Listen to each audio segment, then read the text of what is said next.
This is the brand new Google Pixel 9a. The leaks are true. A battery king. Google might have messed up in terms of pricing. Welcome back to Re-Review, where we watch all the reviews so you don't have to. Today we're diving deep into the Google Pixel 9a, Google's latest budget contender. Let's hear what the YouTubers have to say. The leaks are true. I feel like I could start every Pixel video this way because they're always true. But I just got some hands-on time with Google's new budget phone, the Pixel 9a, and right off the bat, there are a few things that I'm really happy about. First of all, and most importantly, the price stays the same at $499. The cheaper version of the regular Pixel 9. And you probably could tell that right away from the get-go.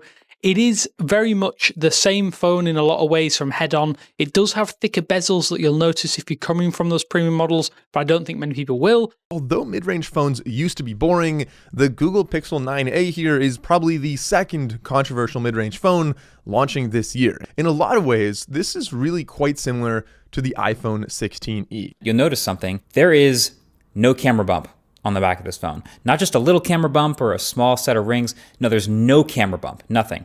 And how long have we been asking phone manufacturers to do this? Like you've seen the YouTube comments, hey, I don't care about a thin phone, just go right ahead and make the phone thicker, get rid of the camera bump, and fill in that extra space with batteries. And that's literally exactly what they've done. You see design-wise, right? Still very elegant. You have this aluminum frame. This is a polycarbonate plastic. Sure, it doesn't have that camera bar that the 9 and the 9 Pro has, but this is a very simplified design. The colors this time around consist of the regulars like obsidian, porcelain, peony or pink that returns from the Pixel 9 series.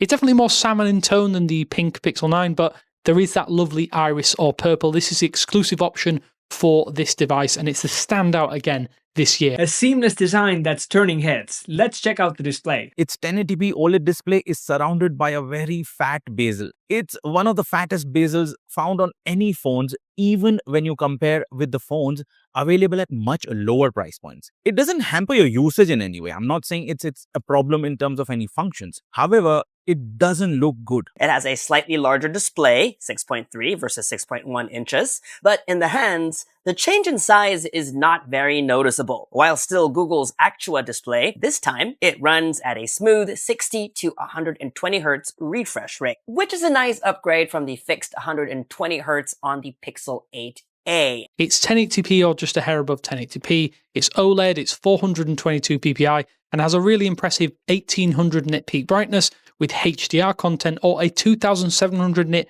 total peak brightness.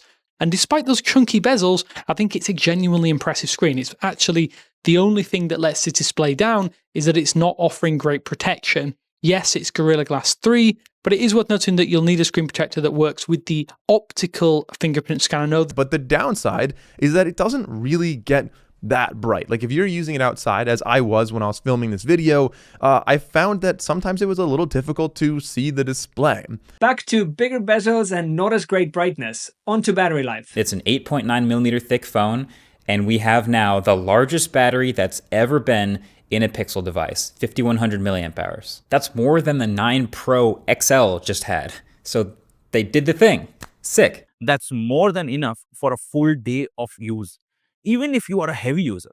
And according to them, you can get over 30 hours on a single charge, which if true, is really impressive. And people who are going to be picking up this phone care about two things: cameras, which Google has already done a great job in, and battery life. The phone supports up to 23-watt wired charging and 7.5-watt Qi wireless charging. Battery life is a highlight for sure. How's the camera? The downside is that there are only two lenses on the back. One of them is a 13 megapixel ultra-wide lens. Okay, fair enough. And the other one is a 48 megapixel wide angle lens. Now that sounds like a fairly high megapixel count, but you can only zoom into 8x. Other phones around this price, like, the Nothing 3A Pro, like I said, have periscope lenses and can zoom in significantly further than that with significantly better quality. While megapixel count doesn't always equate to better photos, we're also seeing a smaller sensor size, which could explain why the camera bump isn't there anymore.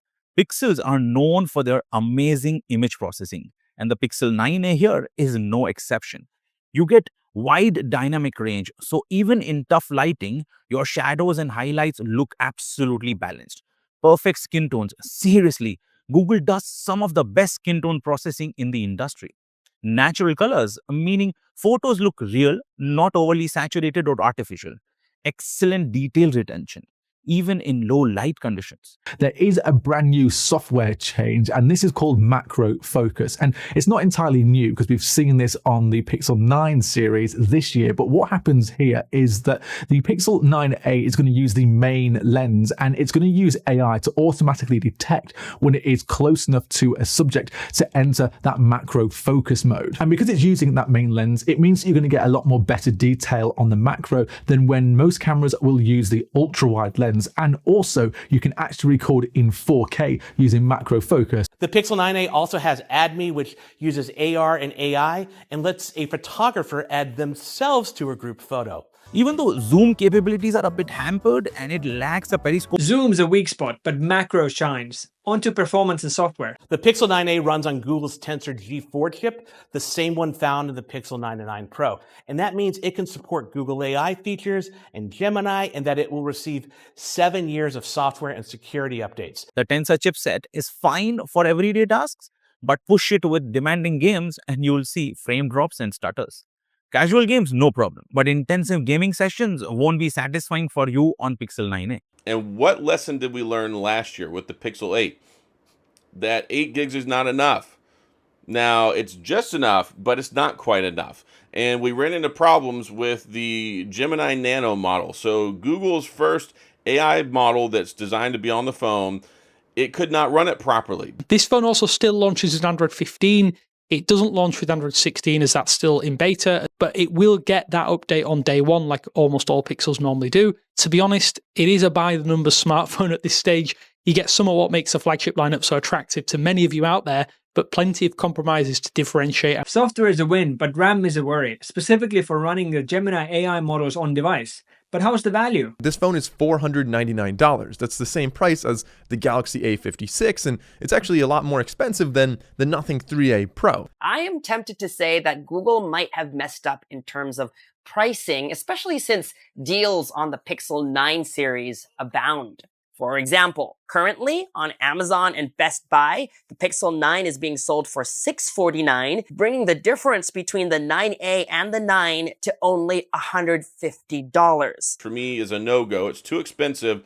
But the bad news, the thing I'm really concerned about is it looks like it's only going to have 8 gigabytes of RAM. Fortunately, Google did not follow Apple and kept the Pixel 9a's price at $499, which puts it more in reach for people who have a small budget. Google has expanded the availability of the Pixel 9a though, so it will go on sale in 32 countries, which is the most of any A-series phone to date and does match the Pixel 9 global availability. So if you want a compact phone with amazing cameras alongside pure Android with 7 years of updates and a solid battery life, then this is one of the best budget phones out there. But if you need a high-res display, flagship gaming performance, or the best low-light video and zooming capabilities, then you might want to look at other options. Okay, let's wrap this up. The Google Pixel 9a brings a lot to the table. Stellar software with 7 years of updates, a massive battery, and a camera that holds its own for the price. But those chunky bezels and limited zoom and just 8 gigs of RAM in 2025 have some YouTubers questioning its $499 price tag, especially with the Pixel 9 deals lurking around similar range. It's a great pick if you prioritize compactness and longevity over raw power or flashy design. Gamers or spec hounds might look elsewhere. That's it for our ultimate roundup review of the Pixel 9a. Please find full videos down below and subscribe for more re-reviews where we watch older reviews so you don't have to.